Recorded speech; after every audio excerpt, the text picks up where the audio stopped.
أعوذ بالله من الشيطان الرجيم. بسم الله الرحمن الرحيم.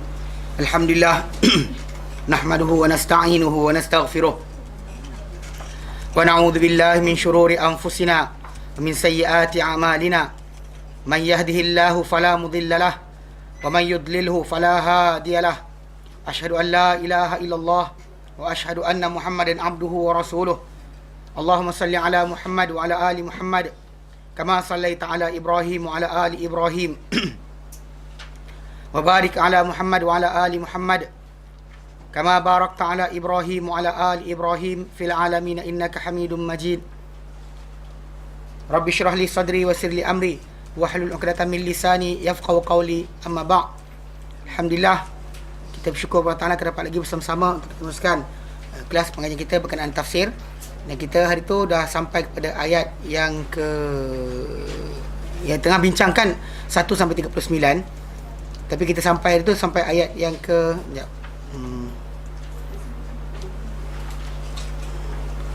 ayat yang ke 28, 27 28 27 dan ke 28. Cuma kita sampai 27 saja, kita bahaskan tafsir dia. Kita tak baca lagi 28 Baik. Jadi dalam ayat yang kita baca itu sebenarnya selepas Allah Taala berikan kepada kita contoh manusia ni bila mereka telah terkena, maksud dia macam ni, diberikan permisalan, contoh-contoh, maka mereka akan terpecah pada dua kumpulan. Satu kumpulan yang mana melihat contoh berkenaan dan ditambah iman. Kena nyatakan bila Allah sebut innallaha la yastahi an yadriba mathalan ma ba'udatan fama fawqaha. Allah tak pernah rasa malu untuk membuat contoh yang kecil, sekecil seperti mana sebesar nyamuk, ataupun lebih daripada itu, lebih kecil atau lebih besar bigger dan nyamuk, tak ada masalah. Fa amal ladina amanu fa ya'lamun annahu al-haqqu min rabbihim. Orang beriman akan tahu ialah kebenaran dari Tuhan mereka.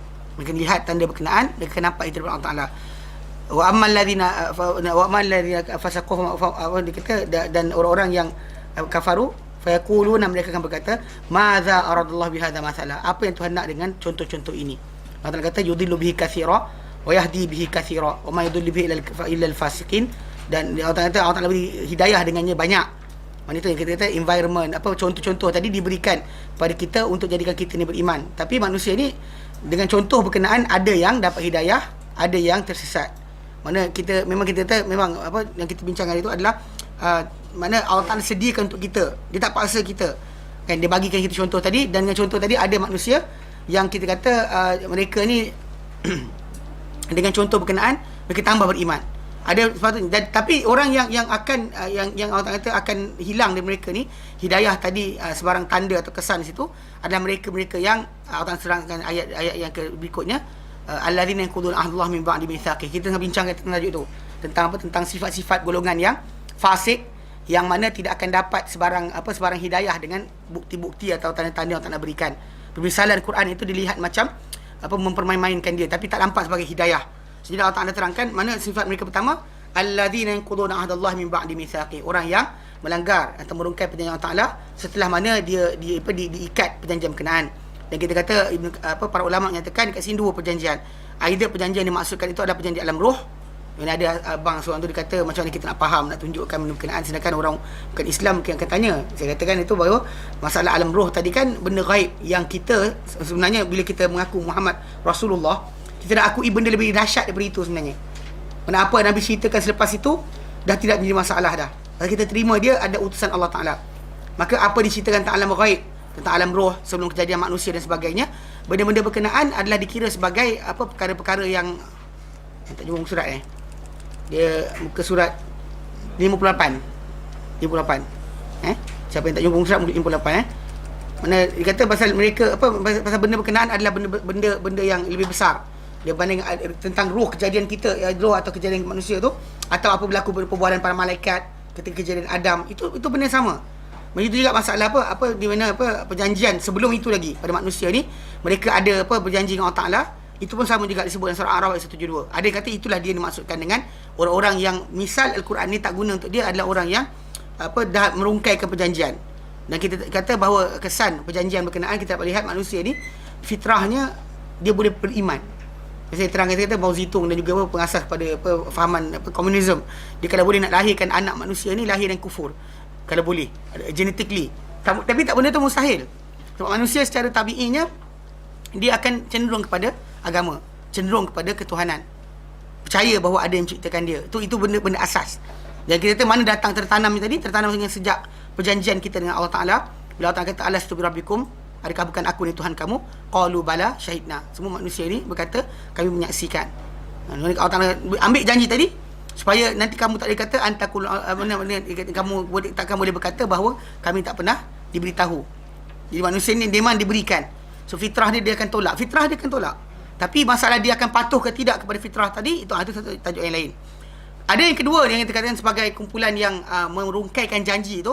Ada yang kata ia adalah apa? Adalah golongan ahli kitab. Golongan ahli kitab. Boleh disebut dalam surah Al-Imran ayat 187 ataupun dalam surah dalam surah Al-Baqarah sendiri yang kita akan sampai nanti.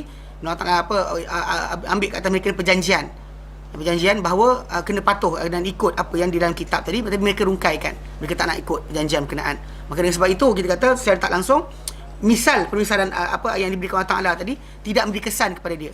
Okey, menjadi rosak dan juga menjadi benda tu macam dia kata apa Tuhan nak dengan perkara ini. Persoalan tu timbul sebab apa? Sebab dia rasakan benda berkenaan tidak bermanfaat. Tapi orang beriman akan merasakan manfaat. Baik, sifat kedua, sambung Kedua, bahawa mereka memutuskan setiap apa yang diperintahkan padanya agar dihubungkan. Maksudnya anything yang Allah suruh hubungkan, dia putuskan. Dan di antara yang demikian adalah memutuskan kekeluargaan. Mana putuskan kekeluargaan. Maksud dia kalau anda kata anda kata hubungan baik kekeluargaan tadi, dia akan putuskan. Contoh macam surah Muhammad ayat 22, Allah nyatakan fahal asaitum. Mana Allah kata apakah tak bimbang ke kamu? Dia kata maka tidak kamu khawatir, dia kata fahal asaitum. Mana dia kata dia kata dalam ayat tu, mana tidakkah kamu khawatir jika kamu dapat memegang kuasa, kamu akan melakukan kerosakan yang muka bumi dan kamu memutuskan hubungan kekeluargaan kamu. Maksud dalam ayat surah Muhammad tadi Allah Taala berikan hint, gambaran berkenaan dengan ada kebarangkalian manusia ini sendiri akan melanggar perkara tersebut. Itu dengan dengan dia mendapat kuasa dan tidak ada iman. Maka dia akan mula putuskan hubungan silaturahim hatta dengan keluarga sendiri. Dan juga di antara juga dengan memutuskan sebahagian para rasul daripada sebahagiannya. Macam disebut dalam surah dalam surah dalam surah An-Nisa ayat 150, 151 Allah nyatakan sesungguhnya orang yang kufur, ingkar kepada Allah Taala dan Rasulnya, mana yufarriquna, dan bezakan, dia pisah-pisahkan di antara Allah dan Rasulnya. Mana dia kata dan mereka kata nu'minu bi ba' wa nakfuru bi ba'. Kami beriman dengan sebahagian rasul, kami kufur dengan sebahagian rasul. Mana memang dia kata didatangkan perkara berkenaan, memang mereka punya sifat macam tu. Orang yang macam ni lah yang dikatakan oleh Al-Quran, dia tak boleh dapat sebarang petunjuk dengan permisalan Al-Quran. Maksud dia apa Allah Taala suruh hubungkan, kekeluargaan diputuskan. Maka orang ni juga tak ni, orang yang membeza-bezakan, macam-macahkan antara hubungan Allah dan Rasulnya. Contoh macam the connection of Allah dan Rasulnya, dia putuskan, dia bezakan, yang ini kurang hidayah, yang ini lebih hidayah. Macam ni lah. Macam kalau tuan-tuan tengok macam bila orang bincang tentang Nabi Khidir dan Musa alaihissalam, kan bila ayat terkeluar je daripada mulut orang berkenaan, dia kata apa?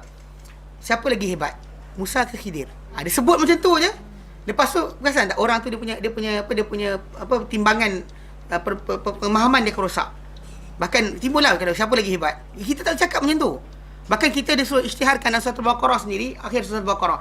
Kan ayat 3 ayat terakhir Allah Taala nyatakan dalam ayat berkenaan amanar rasul bima unzila ilaihi min rabbih wal mu'minun, telah beriman rasul dengan apa yang turun padanya, dan juga wal mu'minun, orang beriman turut beriman bersama. Kullun, mereka semua amana billah, beriman Allah Taala, wa malaikatihi, dan malaikat Allah Taala, wa kutubihi, kitab Allah Taala, wa rusulihi, dan utusan-utusan Allah Taala. Dan mereka sebut la nufarriqu baina ahadin min rusulihi, kami tidak membeza-bezakan di antara seorang pun di kalangan rasul-rasulnya. Maksudnya itu sifat yang ada yang Allah Taala berikan kepada kita. Mana orang beriman yang beriman bersama rasul ni, mereka tak membeza-bezakan. Semua utusan Allah Taala berikan.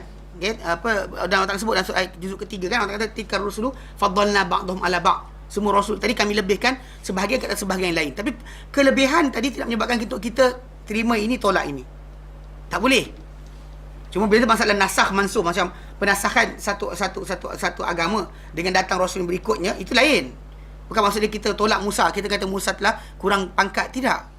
Tapi ada manusia yang kita kata dia buat macam tu, dia macam yang ini Tuhan sayang, yang ini Tuhan tak suka, dia tolak. Jadi dengan perbuatan dia tadi, dia secara tak langsung apa pemisalan Quran lepas tu pun tak pakai. Mana Al-Quran suruh beriman dengan semua, tapi dia dalam hati dia dah mula start ada, ini boleh pakai, ni tak boleh pakai. So jadi pemisalan Al-Quran pun dia rasa macam ini boleh kuat, ini tak kuat, dan dia rasa macam tu. Sedangkan kita kata Al-Quran ni seluruhnya adalah daripada Allah Ta'ala, maka seluruhnya adalah diterima, seluruhnya adalah ajaib, seluruhnya adalah mukjizat.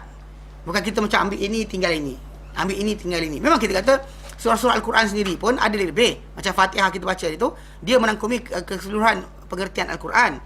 Tetapi janganlah kita macam Al-Fatihah saja. Tak boleh juga. Kan tinggalkan surah lain. Tak boleh. Maksud dia macam tu. Jadi bila orang-orang yang ada dalam diri dia tak boleh menerima keseluruhan, dia akan terima separuh, tolak separuh. Maka orang-orang macam tu kita kata orang tu termasuk dalam pasal kedua, sifat kedua Allah kata, kan dia kata apa? Alladzina yanquduna ahdallah min ba'di mitsaqih. Kan orang-orang yang memutuskan, merungkaikan perjanjian Allah setelah ikatan dia. Dia ikat janji, rungkaikan. Wa yaqta'una ma amarallahu bihi an yusala. Dan mereka memutuskan apa-apa yang telah perintahkan agar dia dihubungkan. Dan itu yang apa yang telah suruh hubungkan. Maka itu pun dilanggar. Itu pun dilanggar. Okey? Mana maksud dia dalam ayat yang disebut tu dia kata kami beriman dengan sebahagian, kami kufur dengan sebahagian. Serta bertujuan untuk mengambil di antara iman dan kufur tu satu jalan lain. Macam sekarang ni kan, saya tak kata kalau Rasul saya tengah-tengah. Saya independen, berkecuali. Dia nak ambil tengah-tengah antara kufur dengan iman tu, jalan tengah. Allah kata ulaika ladzina kafaru haqqan. Itulah orang-orang kafir yang sebenar-benarnya yang cuba membeza-bezakan macam ni. Dan ini adalah orang yang juga macam disebut dalam ayat tadi, dia di antara orang yang takkan dapat hidayah dengan ataupun tak dapat petunjuk dengan atau disesatkan dengan contoh-contoh Al-Quran. Selagi datang contoh Al-Quran, selagi itu dia akan tambah kufur. Makin nampak makin marah, makin nampak makin tak suka. Macam itulah macam sifat nifak tadi kan. Kita baca dalam surah Al-Baqarah ayat yang ke awal ayat surah 17, 18, 19. Kan bila ayat dibincangkan, orang munafik menyampah. Orang Yahudi pula tak suka. Sampai kan orang kata macam apa yang Tuhan nak daripada contoh-contoh ini. Sebagi mereka benda tu sebagai apa? Kena pada diri mereka, bukan untuk panduan mereka. Kita kalau dikata teguran Al-Quran datang, kita apa? Kita rasakan itu adalah apa? Kebaikan untuk kita ikut. Dan juga kemestian mesti kita patuhi. Bukan kita dengar arahan Al-Quran ataupun contoh Al-Quran, kena kepala kita apa? Alah, bukan semua benda. Kita tak boleh. Kita rasakan benda tu besar. Contoh macam bila Al-Quran berikan permisalan untuk amar ma'ruf nahi munkar. Contohnya kita seorang yang kurang buat benda berkenaan. Kan bila ataupun hadis Nabi SAW berikan contoh, Nabi kata misal orang yang melaksanakan hukum Allah dan orang yang kena hukuman tadi seperti orang yang buang wang undi di atas sebuah kapal. Maka bila buang undi, dapat satu bahagian duduk dekat atas, sebahagian duduk kat bawah. Dan orang dekat bawah ni tadi bila nak minum air kena apa ke, semua minta daripada orang atas. Minta dari orang atas. Lepas tu satu hari salah seorang di kalangan ramai tadi, dia terfikir. Dia kata kalau kita tebuk kat lubang ni, kapal ni satu lubang, tak payah kita kacau ada orang kat atas. Ya, itu lafaz hadis Nabi. Nabi berikan contoh tadi kan. Bila orang yang buat mungkar, dia dengar macam ni kan. Alah, saya dosa seorang-seorang. Apa salah saya? Apa masalah orang lain? Kan saya buat salah seorang-seorang. Tapi ikut gambaran hadis Nabi tadi, semua akan tenggelam. Nabi kata kalau mereka biarkan apa orang-orang tu nak, kan? Orang tu nak, nescaya mereka semua akan tenggelam semua sekali. Baik yang di atas, baik yang bersama yang bawah tadi. Tapi kalau mereka tahan tangan dia, mereka akan selamat, semua akan selamat. Mana dalam hadis ni contoh bahawa maksiat itu, dosa itu, walaupun perbuatan seorang individu, tapi zahir depan orang ramai, orang dah nampak sama sekali, benda tu akan merosakkan semua orang. Semua orang akan rosak. Permisalan yang diberikan oleh Nabi SAW macam tu. Kalau kita kata contoh macam lah, buka aurat, dedahkan aurat. Daripada expect biasa orang kata, alah saya dedahkan badan saya, bukan dia kacau perut orang lain. Kenapa pula saya dedah kaki orang tu sakit perut? Kan, contoh fikir tu kan. Tapi kalau dari konteks kekeluargaan, benda tu masalah. Sebab seorang lelaki, kan, seorang wanita yang ada suami, dia kata fikir kalau dia kata suami dia tengok orang lain nampak dedah, dia tak dedah dan sebagainya, benda tu akan rosakkan hati pemikiran suami dia, betul tak? Yelah macam ni, tengok isteri macam ni, mula-mula tengok macam ni lah, nampak okey. Kemudian lepas tahun mula berkedut kan, lepas tu naik badan dan sebagainya, kira makin tak cantik lah. Lepas tu kemudian ada orang dedah badan depan suami kita. Apa tu ni perempuan akan rasa? Ancaman ke? Threat ke? Tak ada hal. Tak serius. Jawab sendiri kan. Kita tahu jawapan dia ada. Kita tahu jawapan dia. Mana kita rasa ancaman. Perempuan kan ancaman. Lelaki kan macam tu juga, kan tengok orang ini, dia tengok pada lelaki budak apa petak-petak bukan bulat seketul. Dia petak-petak. So tu kan. Benda tu tadi dari segi secara asasnya orang terdedah badan apa kacau kita. Tapi tak, dia kekesan pada keluarga. Maksud dia asalnya suami isteri tadi semua redha. Mana suami redha isteri, isteri redha suami dia. Tapi bila datang benda ni, di idea baru ni kan, mana benda baru ni, dia akan threat. Dia ganggu. Percayalah cakap saya. Jadi secara tak langsung Islam letakkan larangan, jangan buat. Tapi bila dia buat, berlaku dan actually dia change of reaction tadi, dia takkan berhenti. Benda satu je, dia dah aurat je. Lepas tu dia dah aurat, lepas tu kemudian dia akan sampai kepada peringkat contoh macam kes rogol dan sebagainya, kes macam tu juga. Macam saya ingat dia macam dekat di Yaman. Sebelum diorang dapat internet tahun 2001. Zaman tu pun MRC 64 kbps. Mana kecil gila, slow kan. Mana kelajuan ni lah dial up. Kan? Berapa banyak laju sangat? Kan? 64 kan? 64 32 kan. Jadi kira macam kan. Kalau dapat ISDN 128 tu macam laju gila lah.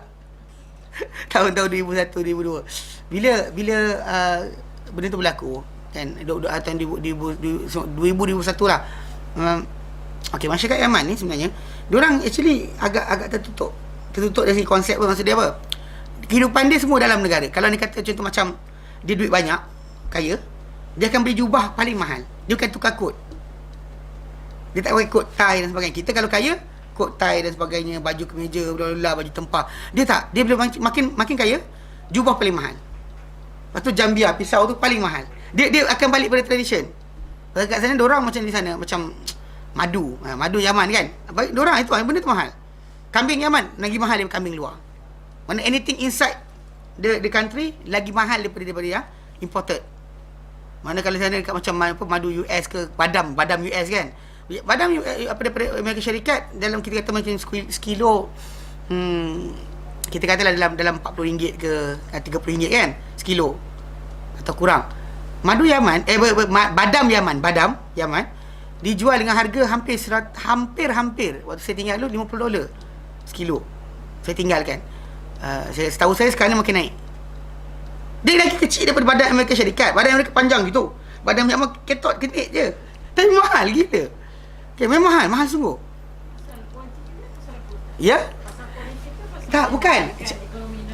Pemikiran orang. The side. Tapi macam bila sebut madu Yaman dengan madu Amerika Syarikat, memang kata madu Yaman ni lagi lah. Dia sometimes benda tu bila rare kan, dia dengan cuaca dan sebagainya, dia tak ada buat pertanian genetik dan sebagainya. Macam kita dulu kan beras kita kan dulu kan padi kan setahun sekali. Setahun 2 kali. Asalnya setahun sekali. Betul? Ke saya silap? Setahun sekali. Kemudian dia genetically bla bla bla 2 kali setahun. Betul? Kita tak tahu. Sekarang ni 3 kali setahun. Tahu tak? 3 kali setahun. Serius. 3 kali setahun.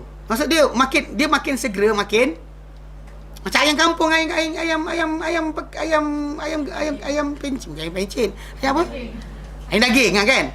Ayam daging tu serius daripada ni besar ni, daripada anak ayam ke besar ni ke 3 kilo dalam 2 minggu je. 2 minggu. Gila apa? Kita tu bilang kan. Ada start dalam bincang dah macam mana kan. Okay, ini kita bincang masalah tu, tapi perasan tak the quality of benda yang slow dengan dia lain.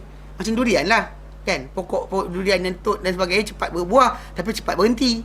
So anyway, diorang punya mindset macam tu. Bila makin kaya, makin sekian, dia makin itu tradition. Dan memang tertutup. Saya keluar sikit diorang ni.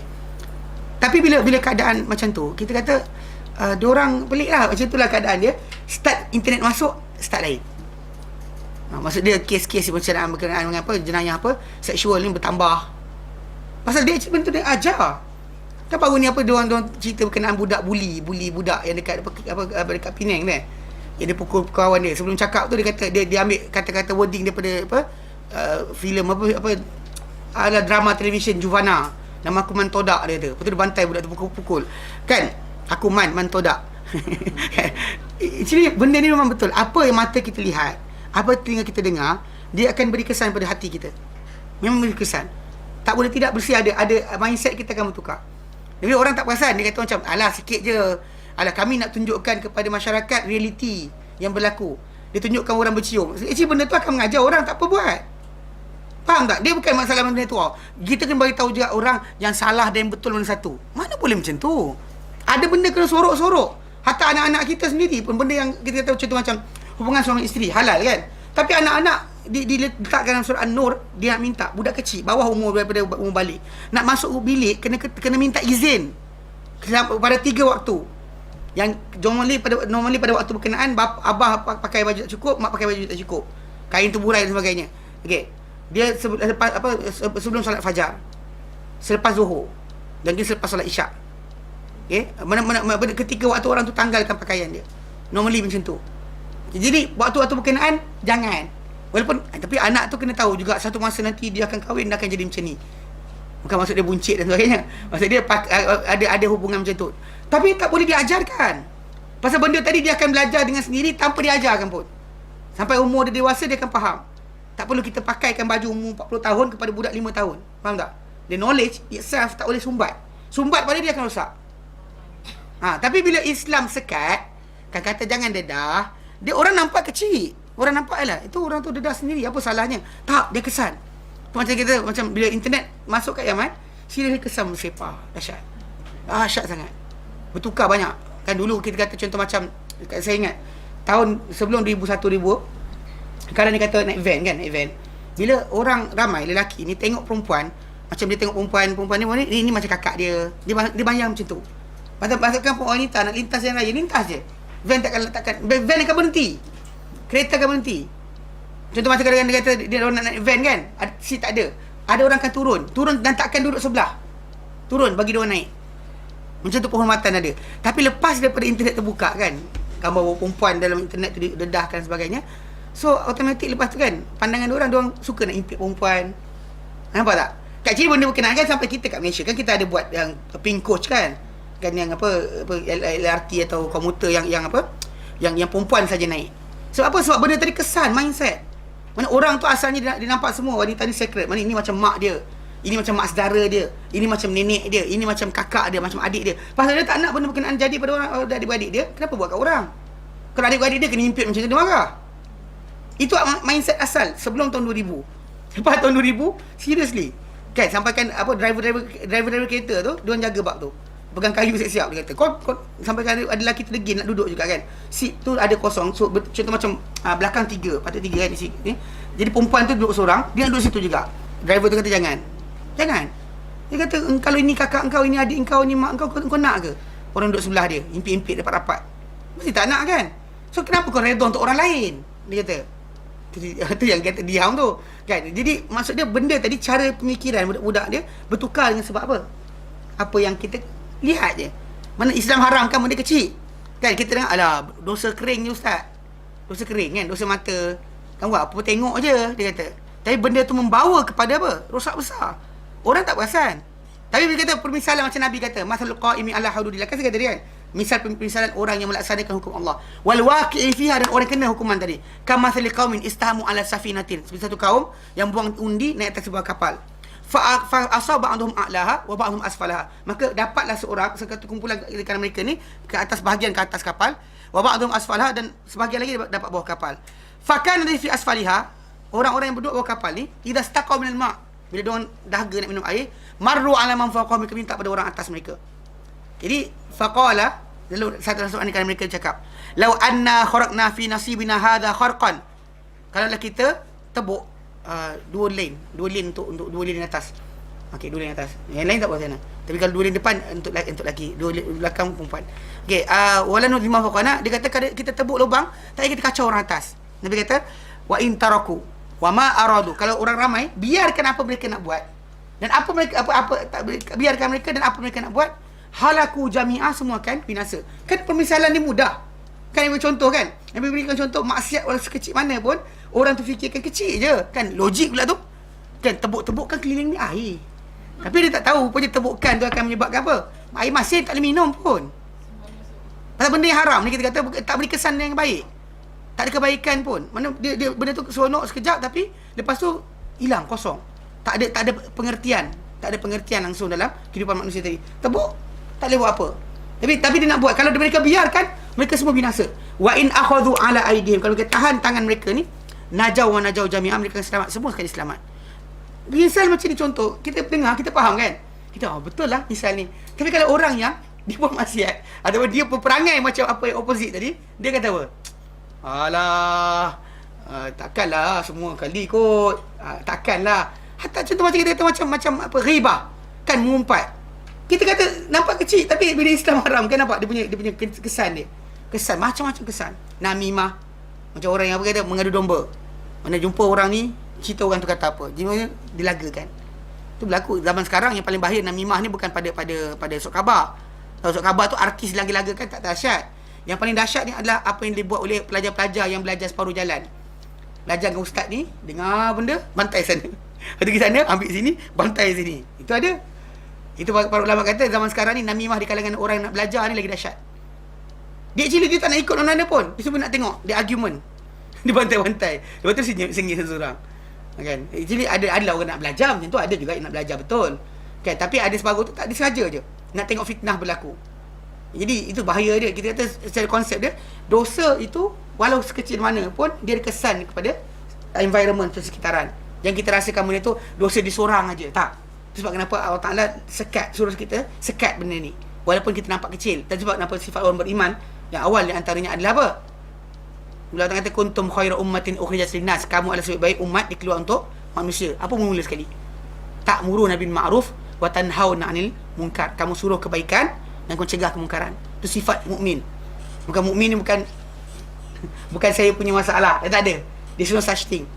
Nampak tak? Jadi permisalan diberikan orang yang beriman, dia nampak benda tu memang dari Allah Ta'ala. Hatta dari Rasulullah SAW datang dari Allah Ta'ala. Tapi orang yang dia buat benda berkenaan, perangai dia macam tu, dia rasa apa? Bila nampak kita tadi, kita kata dosa kan, dia kata macam alah kan? Dia rasa macam annoyed. Dia kata macam gangguan lah benda ni. Alah, sikit-sikit je salah, sikit-sikit salah kan. Ustaz ni kerja dia salahkan orang aja kan. Itu biasa. Sebab apa? Sebab dia tak rasakan benda berkenaan ada kesan dahsyat kepada masyarakat kan. Tapi dia rasa lah orang tu buat dosa seseorang, biarlah, masing-masing tanggung, dia kata. Itu sebab kita kenapa kena faham, kita sendiri pun ada dalam masyarakat kita ada undang-undang benda peribadi pun kita kacau. Contoh pornografi, kita ada undang-undang pornografi tau. Tak ada macam kata macam kita bebas, tak. Ada akta pornografi, atas senjata api, atas dadah kan. Walaupun orang kata saya kaya, bilioner, saya nak makan dadah ni tanpa mengacau orang kan. Kalau dia kata kesan dadah sebahagiannya kepada orang miskin atau orang yang tak banyak duit, dia akan merompak, mencuri dan sebagainya. Saya kaya, saya takkan mencuri. So boleh tak saya tak dadah? Secara legally dapatkan perintah mahkamah, saya nak dapatkan hak isap dadah kerana saya kaya. Boleh tak?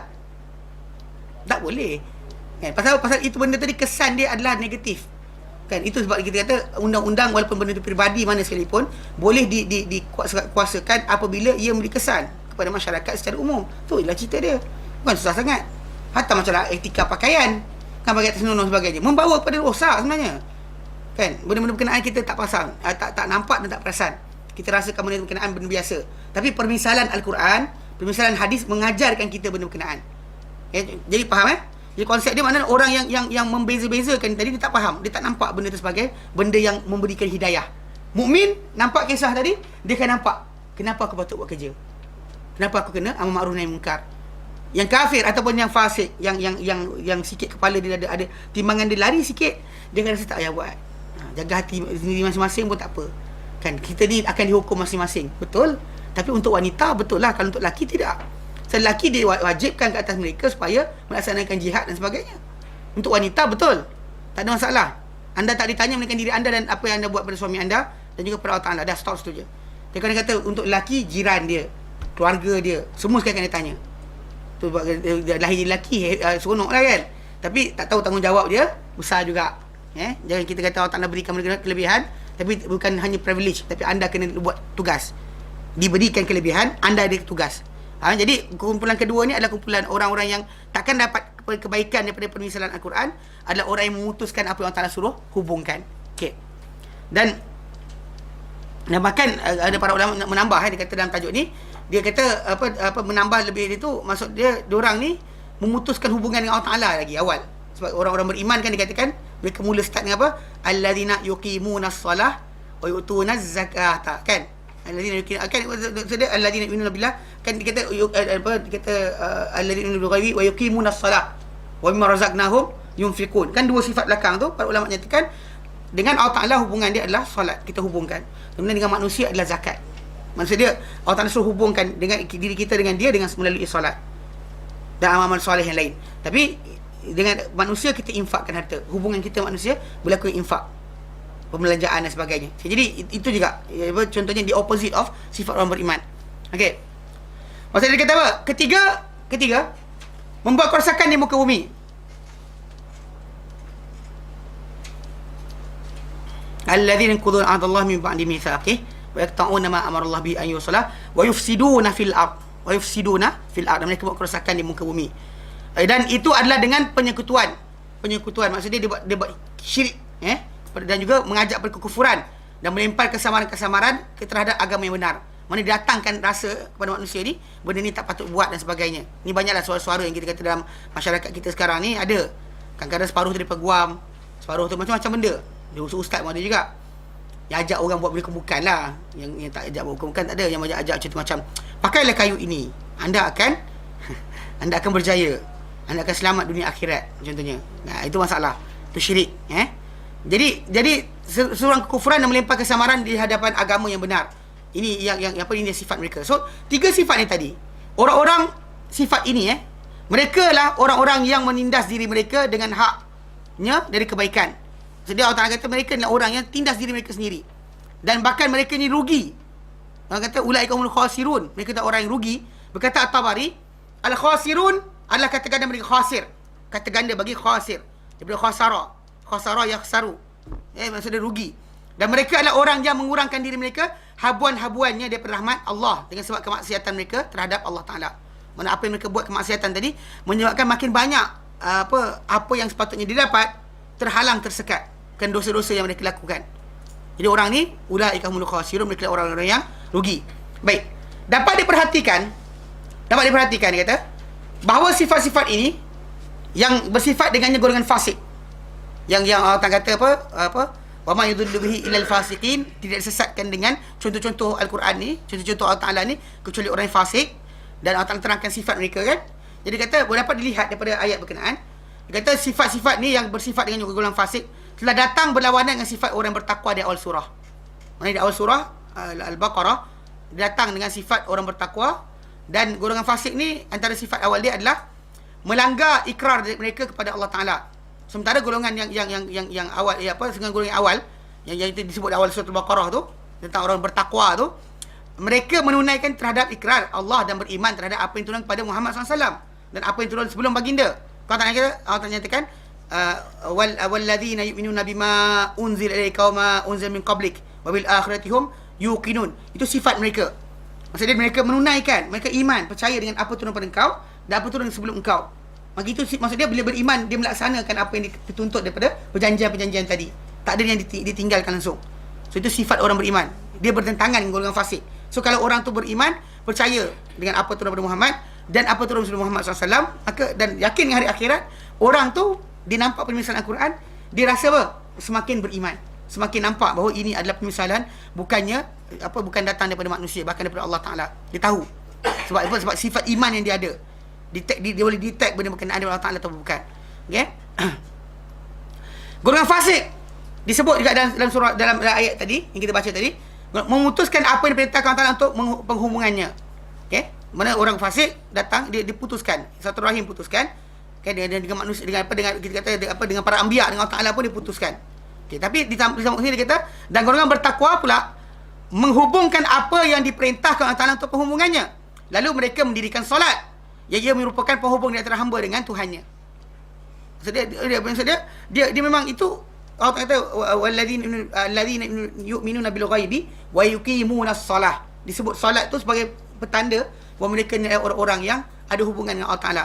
Disebut solat sebab ia ibadat yang terbesar. Ia ibadat yang terbesar dituntut ke atas manusia. Bahkan memang di hari akhirat nanti bila manusia dipersoalkan tentang hak Allah Ta'ala, the first hak is actually solat. Kalau di antara hak manusia, the first is actually darah. Kalau kita tumpahkan darah manusia, maka itu soalan pertama Allah akan persoalkan. Lepas tu harta, lepas tu sekian, maruah dan sebagainya. Tapi start dengan darah. Tapi dengan Allah Ta'ala, the first yang akan ditanya adalah solat. Kerana ia adalah lambang utama, lambang utama bagi kepada yang lain. Lepas solat, maka dia akan memberikan kesan yang lain. Maka tu sebab kenapa kita kata zaman kita ni lah jadi kes orang solat tapi perangai tak elok. Kira Tapi macam disebut oleh Salman Al-Farisi. Salman Al-Farisi radhiyallahu anhu, bila dia ceritakan berkenaan pengalaman dia. Kan dia nak masuk Islam, Salman Al-Farisi masuk Islam bukan dengan cara mudah. Dia siap kena jual. Dia kena jual Di akhir dia kena jual. Maksudnya dia start dengan daripada Parsi, dia pergi ke Syam, daripada Syam pergi ke Mosul pergi ke Sian. Dia 3-4 kali. Pasal setiap kali dia pergi satu tempat, dia punya guru akan mati. Mana rahib yang dia ikut tu mati. First di sini mati. Lepas tu kemudian rahib dia kata kat sana ada. Pergi sana pula. Dia duduk dengan rahib tadi, mati pula. Saya bukan sebenarnya para ulama kata umur dia panjang. Lebih 100 tahun. Ini umur Salman Al-Farisi, ikut sejarah yang disebut oleh para ulama, sebut dia umur panjang antara sahabat Nabi, umur panjang adalah Salman Al-Farisi. Mana dia actually sempat mana duduk dengan orang ni sampai orang tu mati, kemudian dia ni pergi mati. Guru dia mati satu demi satu. Sehingga terakhir berikan dia arahan supaya pergi ke Madinah. Tapi on the way pergi ke Madinah, dia kena jual jadi hamba. Okey, tapi faham dalam kisah yang awal bila time dia cerita berkenaan rahib yang diikut tu, dia kata apa? Aku tak pernah jumpa orang yang tak solat 5 waktu baik macam tu. Aku tak pernah jumpa orang yang tak solat 5 waktu baik macam tu. Maksud dia apa yang difahami oleh dia, tahu bila zaman para sahabat dahulu yang solat tu baik, takkan tak baik. Sebab asas pertama kita solat ni menyebabkan manusia ni merasa Allah Ta'ala perhatikan dia. Tu bila Allah Ta'ala sebut dalam Quran surah Ar-Rum, Allah Ta'ala nyatakan apa 45 Al-Ankabut ayat 45, Allah Ta'ala nyatakan wa aqimis salat innas salata tanha 'anil fahsya'i wal munkar. Dirikanlah solat, sungguh solat mencegah keji dan munkar. Macam nak cegah dia? Pasal manusia tu tadi bila dia solat, dia akan rasa Allah Ta'ala perhatikan dia. Dia 5 minit je sebenarnya dia latih. Sekejap lagi 5 minit kan, subuh tadi 5 minit. Kemudian zuhur 5 minit. Asar 5 minit. Maghrib 5 minit. Dan ini memang kita kata ibadat sebenarnya matlamat dia untuk manusia ni rasa muraqabah Allah Ta'ala, pemerhatian Allah Ta'ala ke atas diri dia, surveillance. Yang kita nak rasakan benda berkenaan tanpa diajar kita reti. Kan orang ada separuh orang pergi bertapa, bukan cara dia. Cara dia dalam solat tadi, within kita movement tadi pun kita rasa Allah Ta'ala perhatikan. Ni kalau orang tunggu diam baru ingat Allah Ta'ala, masalah juga. Kita kena ingat Allah Ta'ala dalam semua pergerakan kita. Berjalan kita, memandu kita, bercakap kita, kena ingat Allah Ta'ala. Macam tu kita latihan paling baik solat. Manusia kita rasa Allah Ta'ala perhatikan, tak bergerak, dia diam je. Sebab apa? Berhadapan dengan Allah Ta'ala. 5 minit kan. Actually timing tadi, orang tu sepatutnya jadi orang bertakwa, nak pegang benda haram, jadi fikir nak solat kan? Nak solat kan? Kan dia jawab apa dengan Allah Ta'ala? Kan? Tapi lah zaman kita tak ada. Kadang you pergi dating ni. You dah pergi semayang ke? Dah solat ke? Oh belum lagi pergi dah solat. Bapa ai tak suka orang tak solat. Lepas tu keluar daripada musolla, tangan pegang-pegang. Haram! Kan? Seriously. Jangan mengarut lah kan? Tapi pasal dia tak faham apa kenapa solat tadi. Sebenarnya itu hubungan kita dengan Allah Ta'ala. Kita patah balik. Mana kita macam report saya dah buat kerja kan. Kita report Allah, apa ibadat aku buat tadi, itulah dia yang Allah Ta'ala yang kau suruh aku buat, aku dah buat. Itulah aku tunaikan. Maka terimalah daripada aku, ya Allah. Lepas tu kan lepas zuhur, lepas asar, kita datang mengadukan hal kita kepada dia. Itu sebenarnya pengaduan kita berulang-ulang. Tapi bila orang tak ingat, tak tahu hubungan, kena tak tahu apa kan. Yang kena musibah tu benda lah. Yang buat maksiat sama juga. Mana dia lupa, dia akan jumpa Allah Ta'ala balik, kejap lagi mengadu balik. Mana itu hubungan yang berterusan. Latihan solat tu itu dia. Ramadan macam tu juga kita bincangkan itu. Ramadan tu latihan ketakwaan 12 jam. Tak pandang benda haram kan, tak pandang astagfirullahalazim kan. Kebetulan korin hilang. Kalau korin ada, astagfirullahalazim, masya-Allah kan. Kan? Dia tengok pula. Maksud dia bila orang tu latih, mana tak makan, tak minum, tak buat perkara yang batalkan puasa, tak buat perkara rosakkan puasa. Sebab apa? Sebab Allah Ta'ala tengok. Tajuk dia sebab Allah Ta'ala tengok. Mana Allah Ta'ala perhatikan kita, awasi kita. Kita datang rasa tadi. Itu sebab solat dia letakkan nombor 1. Yang lain-lain tu datang berikut daripada solat. Anything else datang mana pengertian solat, itulah yang dikehendaki. Mana orang tu rasa Allah Ta'ala perhatikan dia, tengok dia luar dan dalam. Maka apply kepada apa ibadat kita buat. Sambil bersedekah, rasa Allah Ta'ala perhatikan. Dan bila keluarkan zakat, rasa Allah Ta'ala perhatikan harta kita, kita sorok. Tak ada orang tahu. Tak ada orang tahu harta kita banyak mana. Tapi kita kena keluarkan. Kenapa takut? Sebab Allah Ta'ala tahu. Itu takwa. Itu takwa. Bukan yang lain. Bukan sebab orang nanti nak lepas cukai. Kan kalau lepas cukai ya juga, tapi masalah sekarang soalan pertama. Anda keluar harta ni kenapa? Lillah atau bukan ligharillah? Pasal kita didatih untuk rasa Allah Taala perhatikan. First thing first dengan solat. Faham? Sebab kenapa orang-orang yang fasik tadi, dia actually tak ada hubungan dengan Allah Taala, dia putus. Macam tu, Rahim dia putus, dengan saya putus, maka dengan Allah Taala lebih-lebih lagi lah. Dengan Allah Taala lebih lagi. Dengan zahir ni boleh putus, apa lagi dengan yang tak nampak. Lagi dah dia putus, kan? Teruslah hilang langsung. So jadi sebab itu bila datang saja segala peringatan ataupun gambaran yang tak nak berikan, dia tak nampak. Dia buta. Dia kan dibutakan. Dan dia kata golongan fasik membuat kerosakan di muka bumi. Dan bukan dan. Tinggal huruf pula. Okey. Dan tidak melaksanakan kewajipan khilafah. Dia buat kerosakan, tak buat dia punya tanggungjawab khilafah. Sementara golongan bertakwa disebut dalam surah Al-Baqarah, awal Baqarah, mereka bersungguh-sungguh untuk mengimarahkan bumi ini dan menginfakkan daripada setiap apa orang rezekikan mereka kepada jalan yang berkenaan. Itu Allah kata wa mimma razaqnahum yunfiqun. Daripada apa kami rezekikan mereka, mereka infakkan. Maksud infak dengan infak mereka tadi diimarahkan dunia ini. Maksud dia orang yang miskin ada duit untuk beli barang. Kan? Lepas tu kemudian benda tu akan rotate balik. Itu sebab kenapa kita zakat ini penting. Zakat ini penting sebenarnya. Dia supaya jangan sampai harta tu stuck pada satu bahagian, satu lagi tak sampai kepada yang bawah tadi. Sebenarnya selain daripada kerja mereka buat, orang-orang yang tak berkeupayaan tadi, dia dapat galakkan ekonomi dengan zakat tadi. Zakat tadi menyebabkan ada orang kaya, dia buat barang boleh dibeli. Kalau dia kata nak bergantung pada hasil mereka, mungkin kerana manusia ni tak ada banyak mana pun hasil mereka. Jadi bila diinfakkan balik, maka benda tu akan rotate. So dia mengembangkan lagi ekonomi sebenarnya. Banyak orang salah faham. Dia sampai dia kata apa? Ustaz, ada soalan orang tanya saya. Dia kata ada anak yatim. Dia kata budak ni bapak dia mati, dia dapat duit lah. Kan bapak dia tinggalkan duit banyak. So anak yatim ni 2. Lepas tu isteri seorang. Jadi sekarang ni soalan dia kata, kena keluar zakat. Saya kata kena. Tapi ustaz dia kata kalau keluar zakat nanti kan budak ni miskin. Dia cakap itu. Saya pandang muka dia, saya kata masalah akak ni. Kan? Sini mana ada orang pernah miskin kerana keluar zakat? Faham tak? Tak pernah ada orang miskin kerana keluar zakat. Dan actually portion yang dikeluarkan dari harta berkenaan, memang bab zakat zakat ni antara hukum dalam Islam ni yang pemilik harta berkenaan tak dipersoalkan dia kaya ke, dia dewasa ke, dia kanak-kanak, dia gila ke, dia tak gila, tak dipersoalkan. Kalau dia gila, dia kanak-kanak, maka tanggungjawab mengeluarkan harta zakat tadi adalah waris dia atau penjaga, guardian. Ada orang kena keluarkan. Tak boleh kata tak nak. Tadi kata tidak. Itu hukum dia. Tapi ada orang salah faham. Dia kata, tapi ustaz kesian budak ni. Tak ada. It's no such thing. Mana zakat tu dikeluarkan walaupun dia budak lagi. Tapi oleh siapa? Oleh penjaga dia. Zakat tu dikeluarkan. Tak boleh kita tidak. Saya ada macam, ada tak boleh tak kalau saya alihkan harta ni kepada nama saya je, saya je kena, dia tak kena. Saya kata terpulang. Tapi zakat, tahu harta tadi, nisab tadi ada, kadar dia ada, cukup haul, keluarkan. Tak pernah ada orang miskin kerana zakat. Keluarkan zakat. Miskin orang tu kerana apa? Membayar zakat setiap tahun. Mana ada?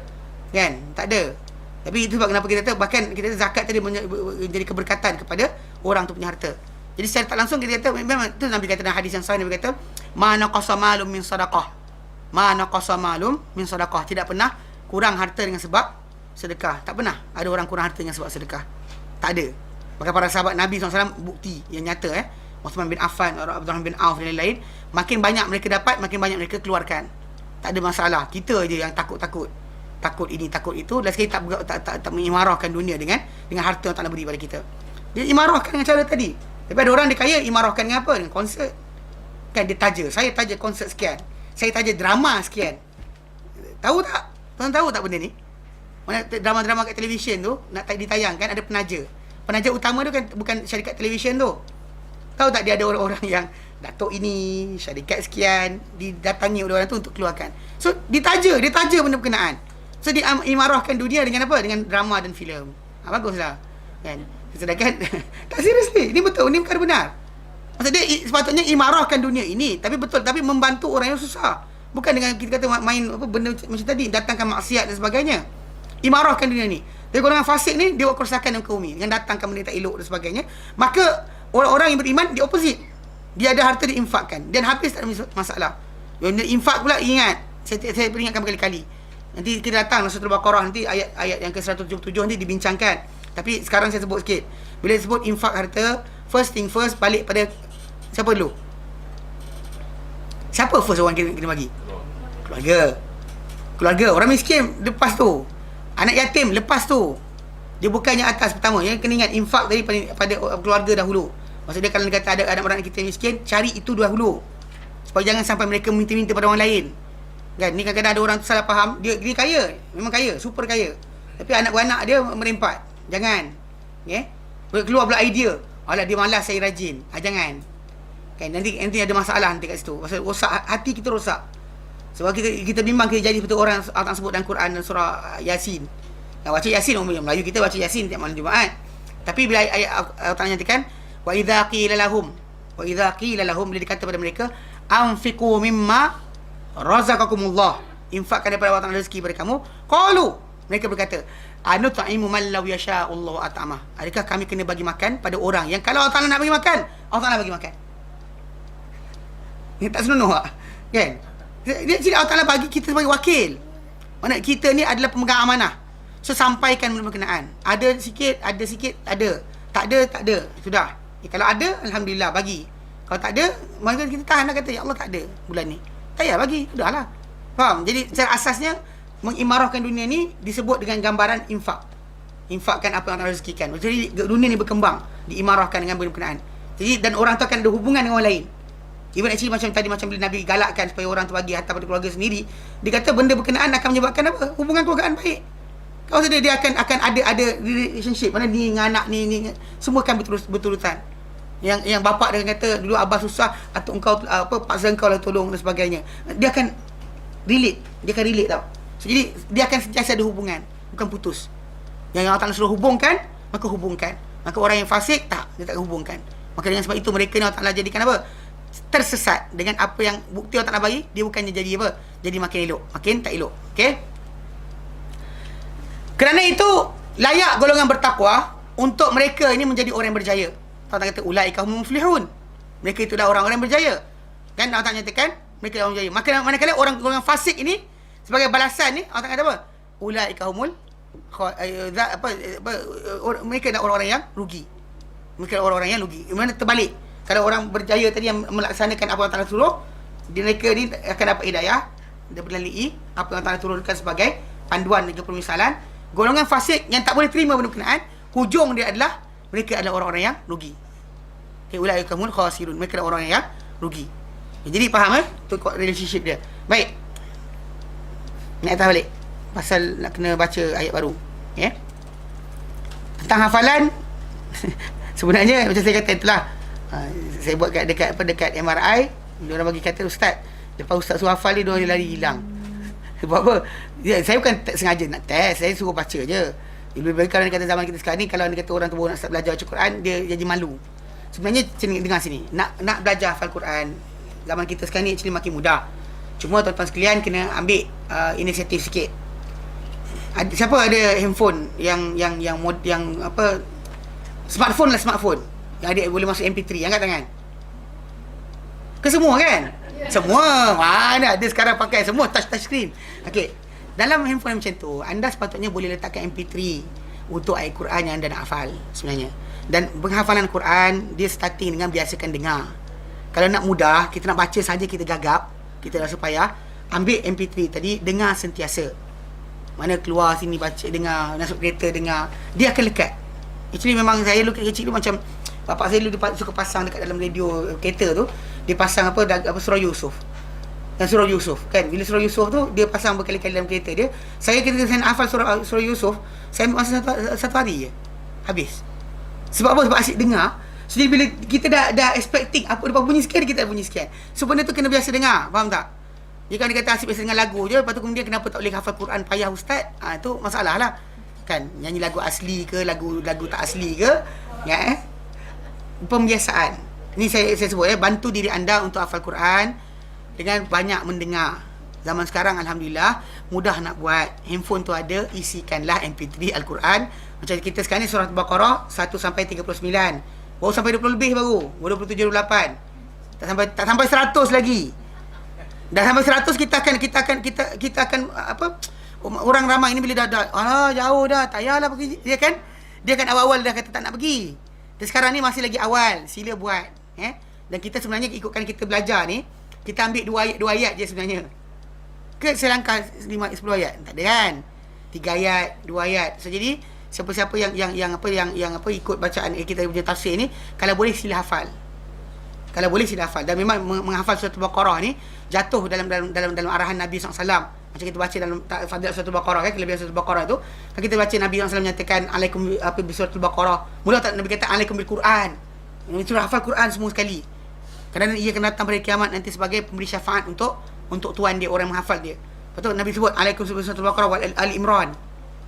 Okey. Nabi kata datang kamu hafal surah Al-Baqarah Ali Imran. Kerana mereka berdua akan datang di hari akhirat nanti sebagai penghujah bagi orang menghafalnya.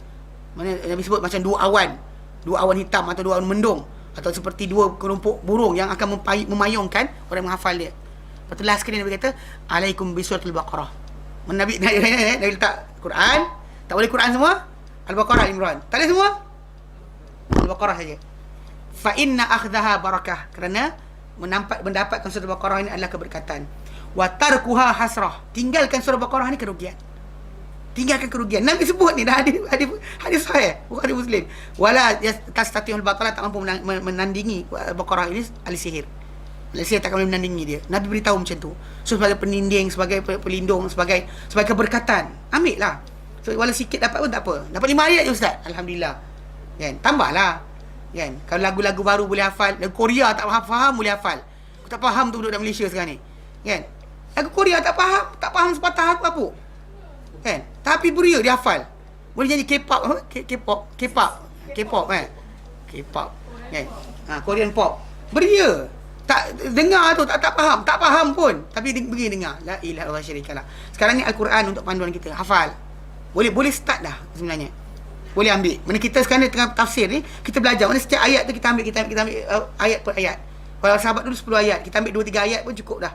Jadi siapa-siapa yang belajar tafsir ni, saya sarankan supaya hafal. Okey, nak menghafal cara dia sebenarnya mudah kan. Cuma masalahnya orang kita ni terlampau banyak alasan. Tak sempat lah, saya dah tua lah, tak ada masa lah, bla bla bla kan. Untuk benda lain ada. Cerita Hindustan 3 jam boleh lepak. Kan 3 jam boleh lepak tengok Hindustan. Kat sini tempat lain. Mesti bagus. Kan. So dia ambil inisiatif. Kalau rasa payah nak membaca tu, ambil ni. Tu ada kawan kita kat sini, dia kata apa? Dia tak pernah hafal doa baca naik kenderaan. Tapi dia beli MP3, ada MP3 kecil kan, cucuk dekat tempat sigaret tu kan. Dulu tempat api rokok lah, sekarang dikata sebagai tempat charging handphone.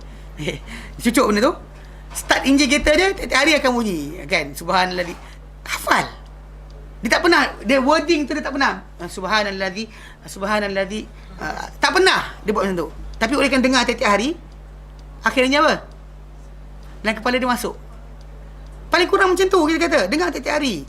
Kan benda kita kata memang tu masalah dia, kita kata was-was syaitan ni masalah. Dia macam tahu, bila sebut kata alah berhibur sikit apa salahnya, ayat tu kan. Tapi normally bila sebut macam tu, kita excessive. Dia memang syaitan ni tu, dia datang pada kita kan, dia pada benda yang boleh, tak apa. Macam makan tak apa, alah makan halal, makanlah, dia excessive. Kemudian minum excessive. Bila hiburan, dia excessive. Berhibur tak salah, dan Islam dia wording berhibur tak salah, betul. Tapi excessive actually tak pernah diajar. Tapi normally bila manusia tu kan, lepas dengar satu lagu, nak dengar lagi satu lagu. Kan, dia takkan berhenti, takkan stop. Sebab saya kata ni peringatan mana siapa-siapa nak hafal, kalau dia rasa payah nak membaca, dia tak pandai, memadai dengan dengar banyak kali. Dengar berkali-kali. Kalau dia kata boleh ulang 1, 2, 3 ayat, kalau dia kata kan dia ada function kan, ulang 2, 3 ayat. Ulang 2, 3 ayat dulu. Ulang sampai lancar. Sampai lancar dengan kepala dia, lepas tu try hafal. Memang cepat. Memang akan cepat. Tapi kalau dia kata tak pernah dengar, memang masalah. Macam anak-anak kita dah diajar dekat sekolah, mak mana pernah ajar black sheep. Mak kata kambing hitam kan. Bag kan, black sheep kan. Mak kata bag kan, kambing hitam.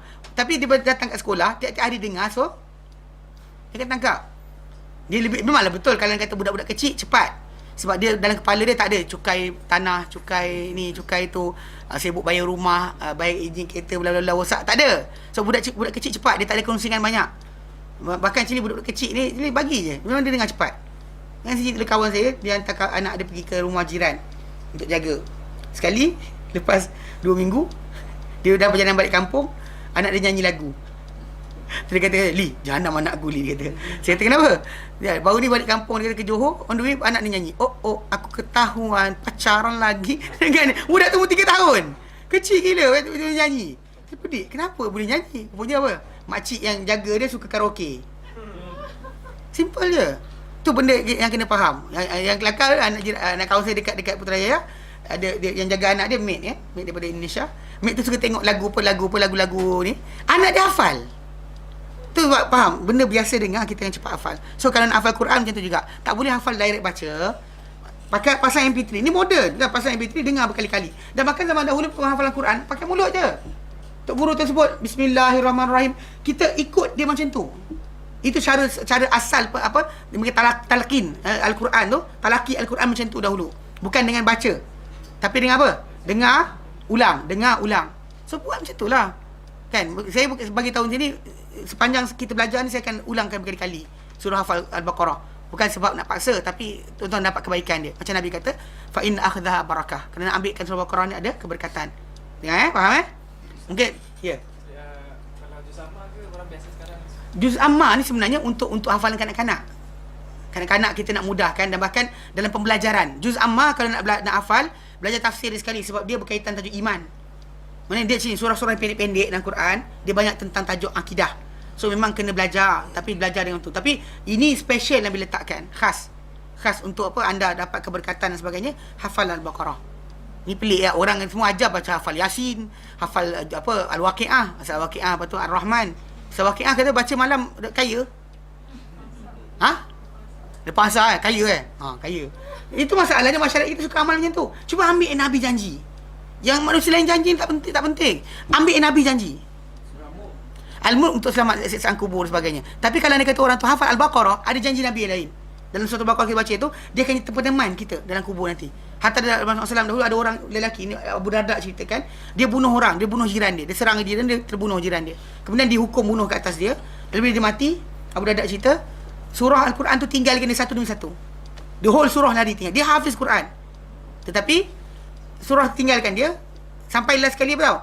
Tinggallah suratul Al-Baqarah dan Al-Imran seminggu. 1 minggu tunggu. Kemudian Al-Imran tinggalkan dia. Al-Baqarah tunggu lagi. Sehingga Allah Ta'ala kata pada surah Al-Baqarah supaya tinggalkan, baru surah Al-Baqarah tinggalkan. Maksudnya the last surah yang akan tinggalkan anda. Kalau anda kata hafal surah Al-Baqarah, surah Al-Baqarah adalah surah terakhir tinggalkan anda. Kalau anda ni orang buat maksiat, surah Al-Baqarah tu adalah surah terakhir tinggalkan anda. Sebenarnya. Jadi konsep tu kena faham juga. Mana Al-Baqarah, Al-Imran. Al-Baqarah tadi Nabi kata dia akan datang hari kiamat nanti, dan Al-Imran sebagai penghujah bagi orang yang menghafal kedua-duanya. Jadi peguam bela. Kan dunia ni kan kita sibuk kan lawyer kan, nak bayar lawyer pakai apa. Okey, kat akhirat Nabi bagi dah. Nak lawyer boleh. Tapi tapi apa? Al-Baqarah, Al-Imran. Maksud dia kita tu surah pendek tadi hafal juga. Dan lebih mudah sebenarnya. Tapi Al-Baqarah ni ambil. Pasal kita belajar tafsir dia. Kalau orang tak belajar tafsir dia je lah, kita kata dia baca macam dia hafal pun tak rasa apa. Sekarang kita belajar pengertian setiap ayat tadi. So hafal lah. Sambil belajar sambil hafal. Seminggu sekali kan. Jadi tu yang budak tu dia pasal dia bunuh orang yang Al-Quran tinggalkan dia. Pasal dia yang banyak buat pasal itu masalah dia. Itu yang kita kata, ya, kita buat benda berkenaan, kita cuba capai yang terbaik. Kan? Actually apa benda yang kadang-kadang kita tahu apa amalan yang Allah terima dari kita. Actually hafalan Quran ni, macam tuan-tuan hafal tanpa masuk kelas ni, tanpa masuk kelas hafalan Quran khas, itu antara tuan-tuan dengan Allah Ta'ala. Actually membina ikhlas. Nak belajar ikhlas, belajar kat sini. Cara macam ni. Maksudnya kita hafal seorang, tak ada orang tahu pun kita hafal ke tidak. It's better daripada kita dapat sijil hafiz Quran, tapi lepas tu rasa macam best. Ini masalah kan. Baik kita hafal, start dari sekarang. Pasal tuan-tuan belajar surah Al-Baqarah ni, buat macam kita macam belajar dengan para sahabat tu. Para sahabat belajar dengan Rasulullah 10 ayat, hafal sebagainya, amal, baru pindah ayat baru. Kita ambil 2-3 ayat je. Jelas Jadi okey, kita baca untuk yang minggu ni. Baik.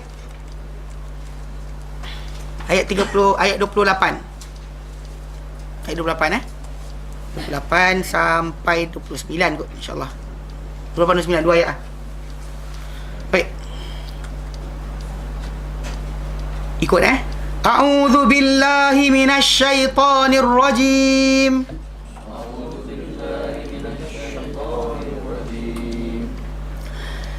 Kaifa takfuruna billahi wa kuntum amwatan fa ahyaakum.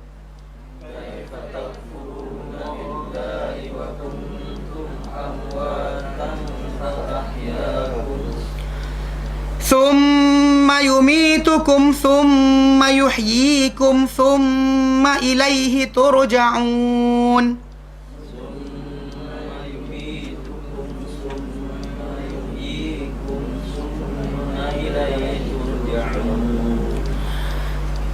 هو الذي خلق لكم ما في الأرض جميعا ثم استوى إلى السماء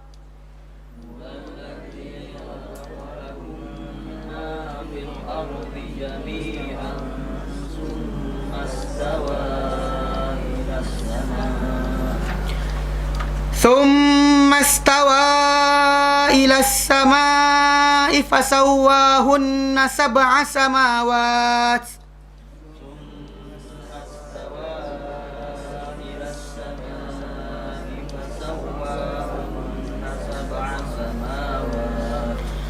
وهو بكل شيء عليم. Balik ni tafsir 59.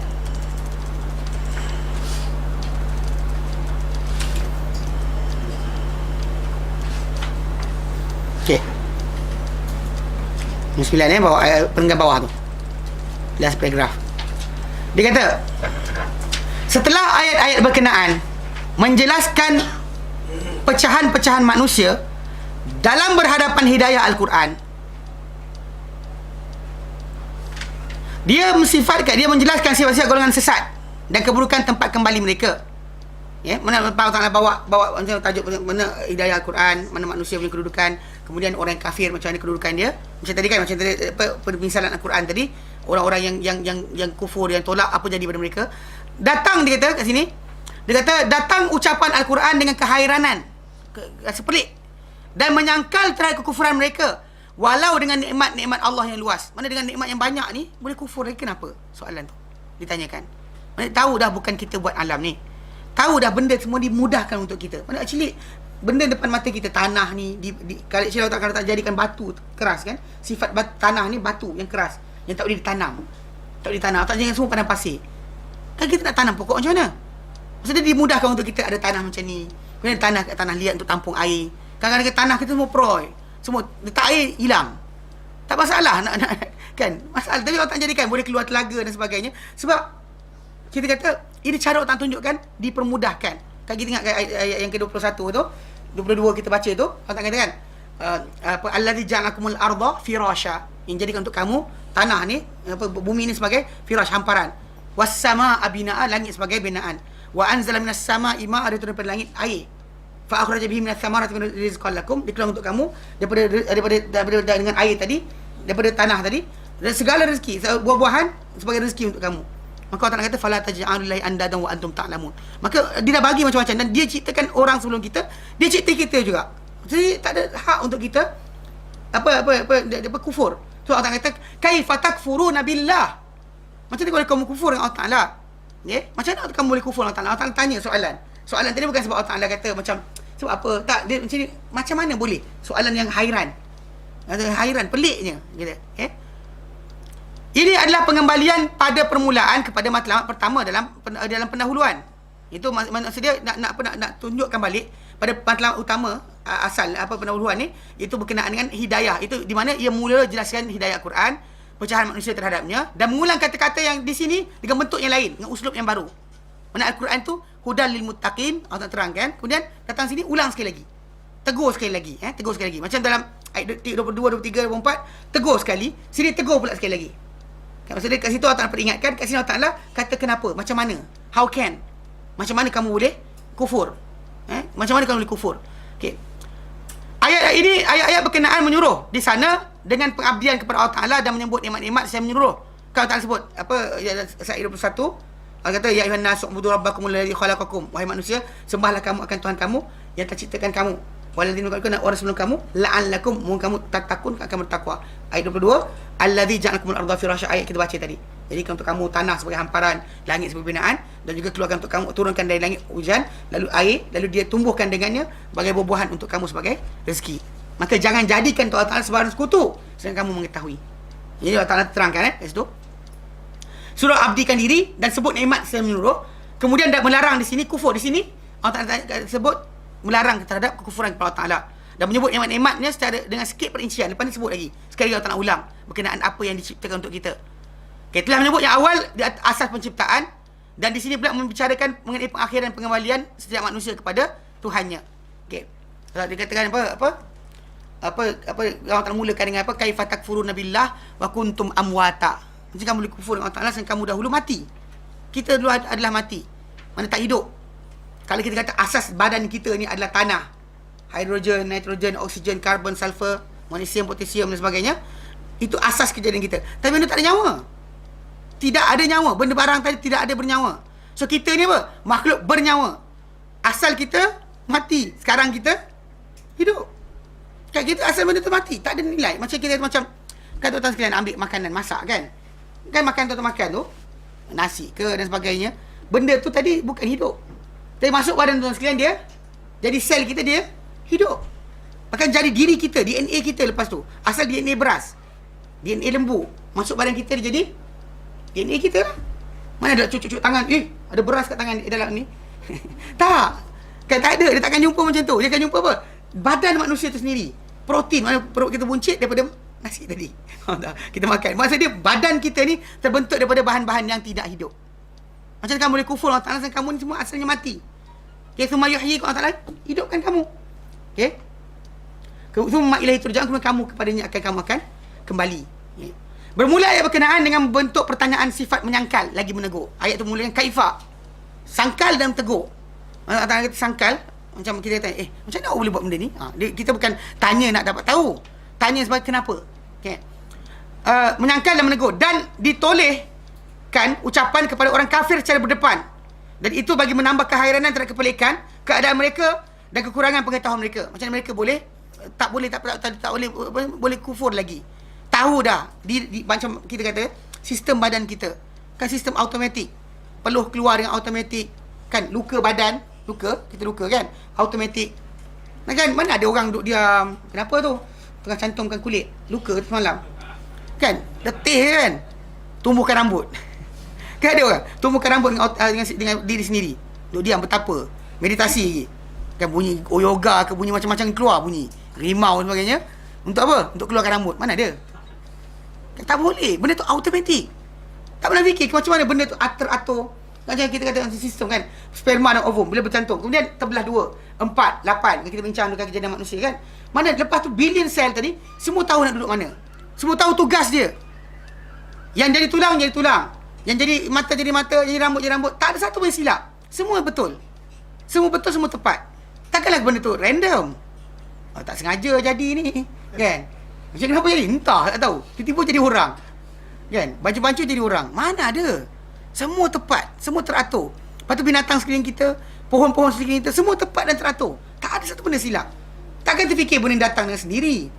So tak mungkin. Kamu dulu mati. Dihidupkan. Nyawa tak ada. Nyawa tak ada. Kita ulang. Kita sebut. Kita tahu. Alexander Oparin. Kan Rusia. Nak buat nyawa. Alexander Oparin. Ini bukan kelentong. Benda betul. Sejarah. Yang sejarah. Di mana apa? Dulu Rusia pernah cuba nak buat. Macam nak buat nyawa. Nak buat nyawa. Pasal zaman komunis mula naik kan perang dingin tu kan. Diorang nak tanam pada manusia ni tak percaya Tuhan. So apa dia buat?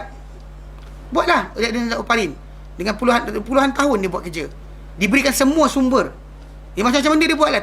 Tanam gandum kat Siberia. Kan dia pakai kek evolusi tu apa? Dia ambil gandum ni kan. Dia kata kalau gandum ni dibiasakan dengan kesejukan, lama-lama dia akan tumbuh juga dengan kesejukan dan dia boleh tanam. Dia bayangkan Siberia tu satu masa nanti boleh tanam apa? Gandum penuh kawasan tu. Dia fikir macam tu. Dengan sebab pemikiran macam ni kita kata menyebabkan golongan ni dia tak percaya Tuhan. Allah Ta'ala aturkan dah. Saya kira kata Allah Ta'ala aturkan ini musim dia ini. Ini cuaca dia ini. Tak boleh kita tukar. Menunjukkan bahawa benda ni bukan atas kehendak kita, atas kehendak pencipta dia. So tak boleh fikir lagi. Dia try buat nyawa, tak gagal. Kan? Mana gagal. Bahkan dia kata nyawa datang daripada atas. Yang best lagi pun yang kumpulan yang apa buat klon dulu. Klon kambing Dolly kan. Dia buat bincang-bincang, dia kata dia boleh main dengan substance yang nyawa. Mana nyawa manusia kan? Mana sel yang hidup. Sel yang hidup dia boleh mainkan. Dia boleh buang nukleus ni, ambil ini, masukkan, kemudian itu dia boleh buat. Tetapi nyawa tak boleh. Dan sekali kata kita dia buat oleh makhluk asing. Sekarang senyap, tak tahu bagaimana. Kumpulan tadi kan, tahun 2000 tu dahsyat. Diberikan apa, expose. So khabar bincang tentang diorang.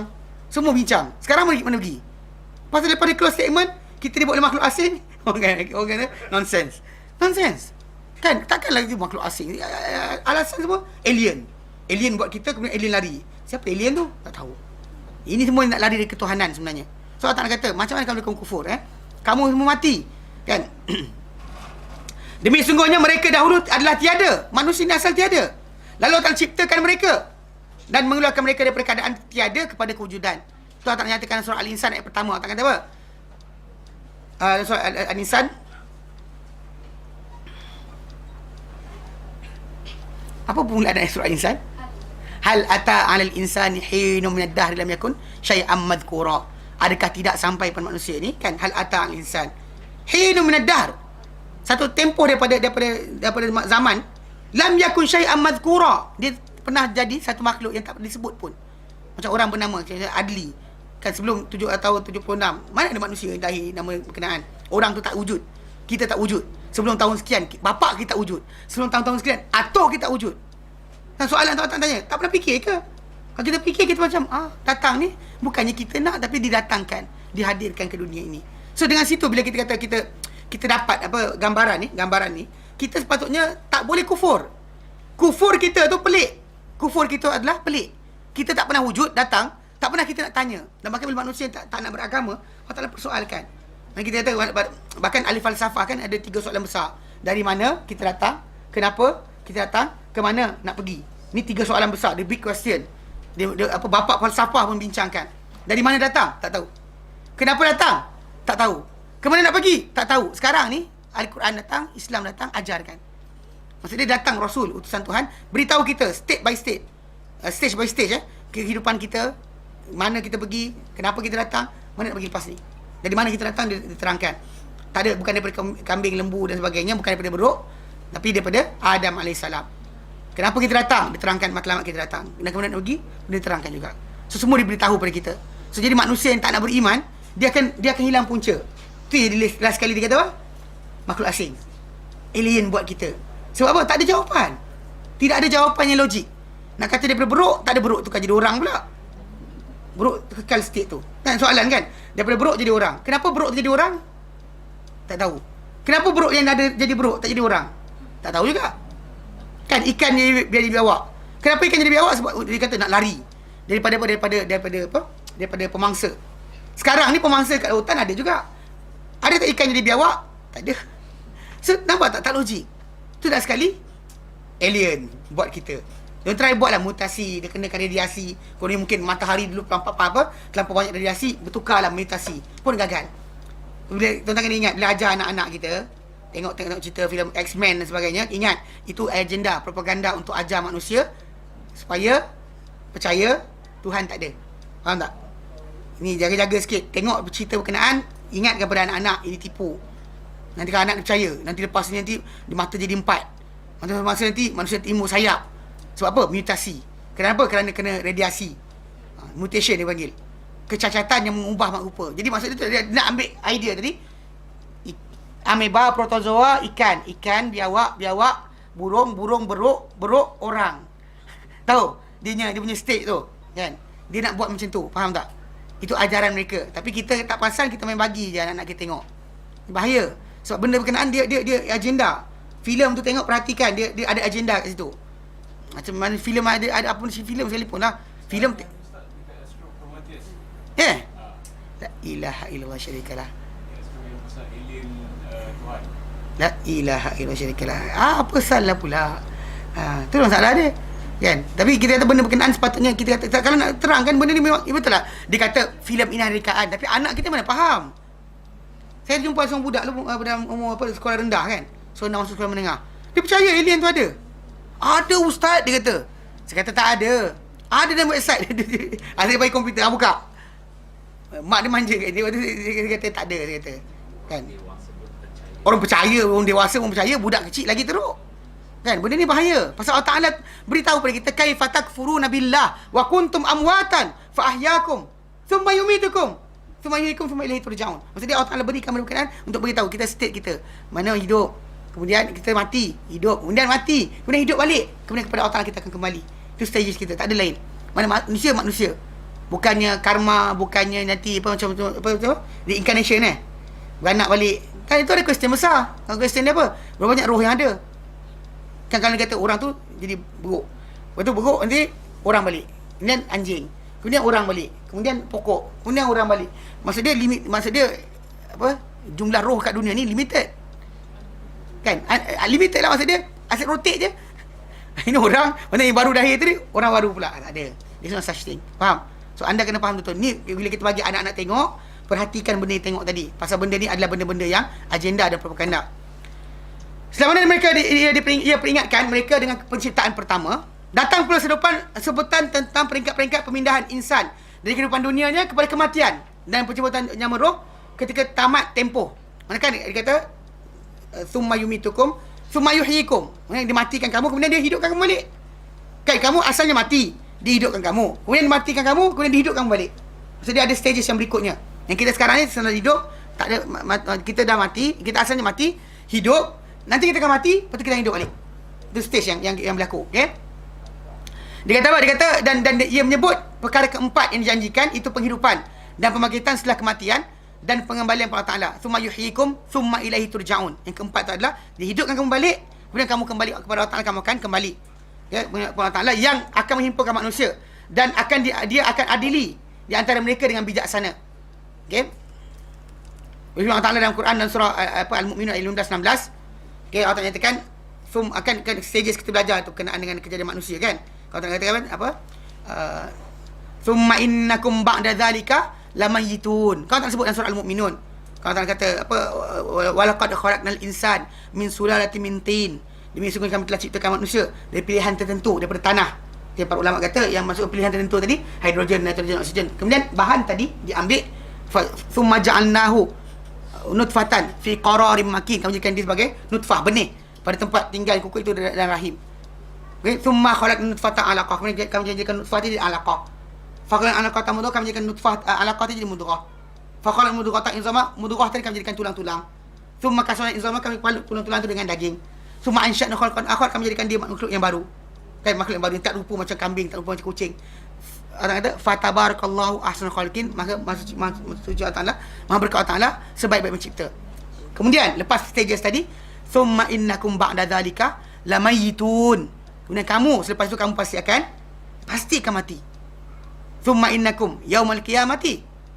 Mana kemudian kamu lagi? Tub'atsun, kamu akan dibangkitkan semula. Pada hari kiamat kamu bangkit semula. Mana kamu mati, kamu akan bangkit semula. Dan surah Al-Mu'minun nyatakan. Dan sudah Allah Taala nyatakan bukti dirinya. Kan Allah Ta'ala ceritakan dia menyatakan bukti-bukti dia dari diri dari diri manusia ni.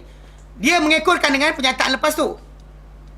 Kan lepas daripada disebut tentang manusia itu sendiri, Allah Ta'ala mula masuk perkataan apa? Di ufuk. Kan wallazi ja'alakum khalaqakum ma fil ardi jami'a. Apa dia kata? Wallazi ja'alakum al-ardha fira. Apa dia kata apa? Allazi dia kata summa innakum kita huwallazi khalaqalakum ma fil ardi jami'a. Dialah Tuhan yang jadikan untuk kamu apa yang muka bumi semua sekali, jadikan untuk kamu. Oksigen, udara, semua sekali. Huwallazi ja'alakum al-ardha, huwallazi khalaqakum ma fil ardi jami'a, thumma stawa ila as-sama'. Kemudian dia menciptakan semua benda yang ada di ufuk ni Allah Ta'ala jadikan untuk kita. Dan ke semua apa mineral, tumbuh-tumbuhan, haiwan dan selain itu. Anything else yang kita nampak semua sekali. Yang ini kita pakai Allah Ta'ala jadikan untuk kita. Yang ini plastik ni Allah Ta'ala jadikan untuk kita. Kita pakai, kita guna. Barang tu ada, kita gunakan saja, tukar je. Kan kita ada kaca apa pasir, kita buat jadi kaca, jadikan mata, jadikan cermin. Kita ada apa pokok kayu ditumbuhkan. Nak buat kayu kita tak boleh. Kita mesti ada bahan tu Allah Ta'ala sediakan untuk kita. Okay, semua sekali. Dan kemudian dia meninggikan, apa dia summa stawa ila sama. Kemudian dia meninggi dan menaik menuju ke langit. Okay, maksud dia istawa ila. Dia istawa ala lain Istawa ila. Istawa ala kita bincang kemudian. Dan dia kata dengan tanpa serupa dengan dengan bagaimana. Yang kita bayangkan. Kita faham makna, kita faham. Tapi rupa hakiki kita tahu. Macam kita terangkan sayap malaikat. Kan semua orang tahu sayap malaikat ada sayap kan. Bila Allah Ta'ala sebut dalam Quran surah Fatir ayat yang pertama, Allah kata malaikat ni sayap dua-dua. Boleh faham? Allah kata ya sayap dua. Faham tak? Boleh terbayang tak? Boleh terbayang, nampak dalam kepala kita. Ada lukisan lagi. Okey, Allah kata apa? Alhamdulillah, segala puji bagi Allah, Fatiris samawati wal ard, yang menciptakan langit dan juga bumi. Ja'ilil malaikati rusula, yang jadikan para malaikat sebagai utusan-utusan. Uli ajnihatin, yang ada sayap. Masna, dua-dua. Faham? Wasulas, tiga-tiga. Waruba', empat-empat. Boleh. Kepala kita nampak lagi. Kemudian Allah kata, yazidu fil khalqi ma yasha'. Dia tambah pada ciptaan dia apa dia nak. Nabi sebut dalam hadis Bukhari Muslim, dia kata apa? Aku lihat Jibril atas rupanya asal. Lahu sittumi ajanah. Dia ada 600 sayap. Bayang. Faham 600? Faham sayap? Tapi anda tak ada bayang. You know the word.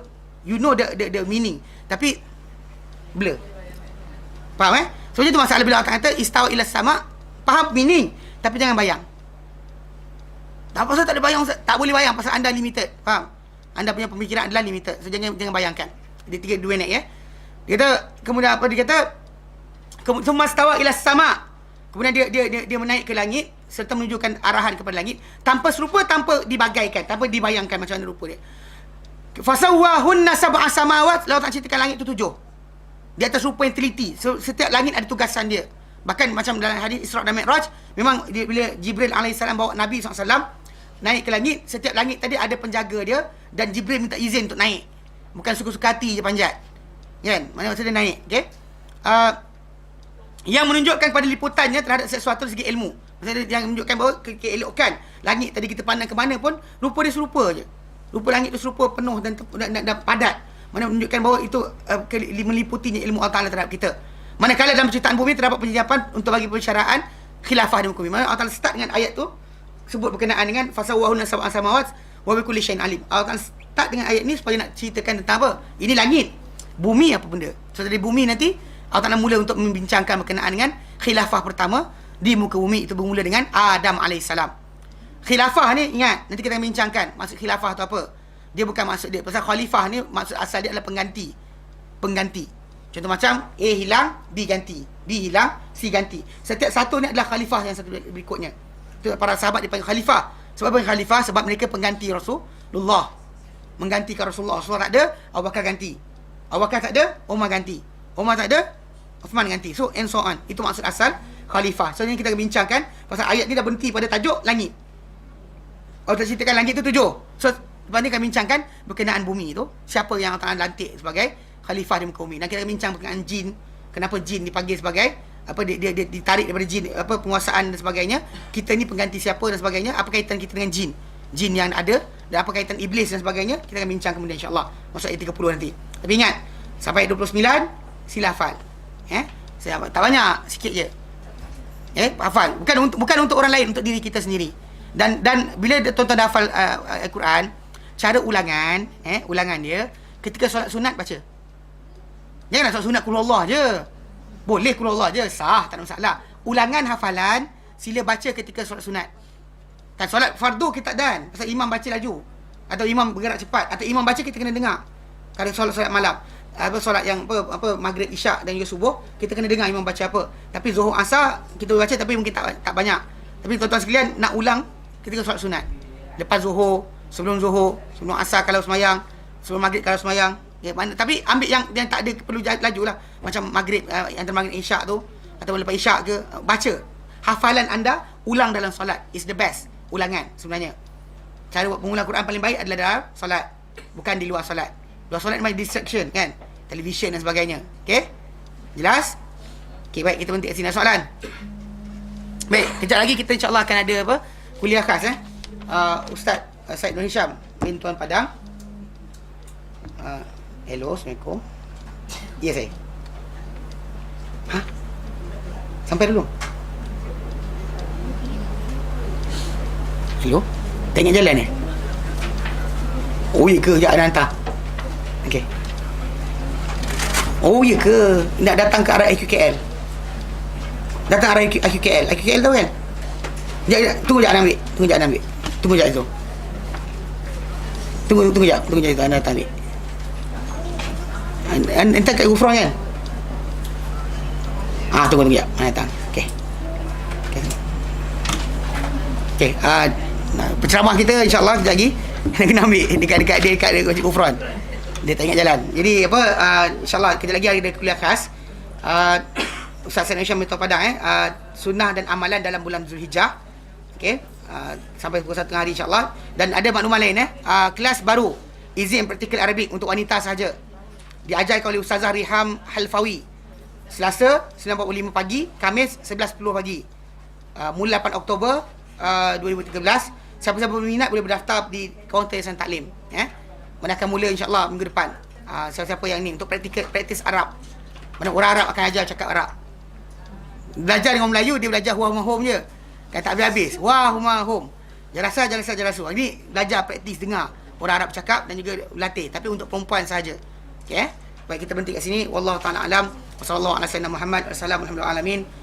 Assalamualaikum warahmatullahi wabarakatuh. Assalamualaikum warahmatullahi wabarakatuh.